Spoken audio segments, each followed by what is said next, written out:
Good morning. We hear a lot of complaints about the lengths of Rabbi's sermons.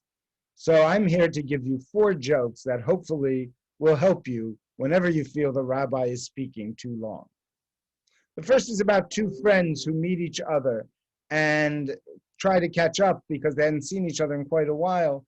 And one of them says, "You have to come to my synagogue. My rabbi is so brilliant. He can speak for an hour about any topic." The other friend says, "You think that's something? My rabbi's so brilliant, he can speak for 2 hours about nothing."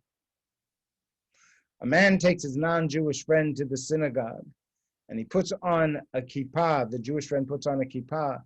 The non-Jewish friend says, "What does that mean?" He says, "It means that I should always remember God is above me." The Jewish man puts on a talit, a prayer shawl. The non-Jewish man says, "What does that mean?" He says, "It means I should always remember God's commandments."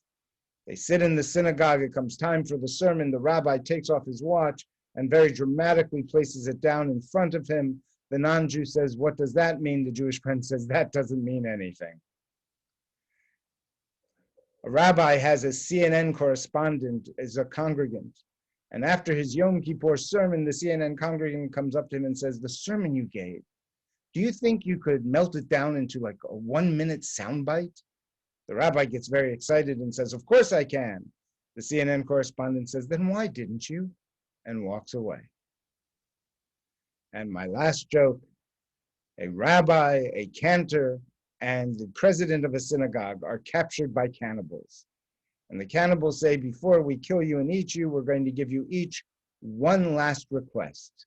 Rabbi, what is your request?" The rabbi says, "I have an hour and a half long sermon that I've never had the guts to give. I want to give it before I die." "Cantor, what is your request?" The cantor says, "I have a 2.5 hour long musaf." Musaf, for those of you who don't know, is the final service during the Sabbath and holidays in the morning.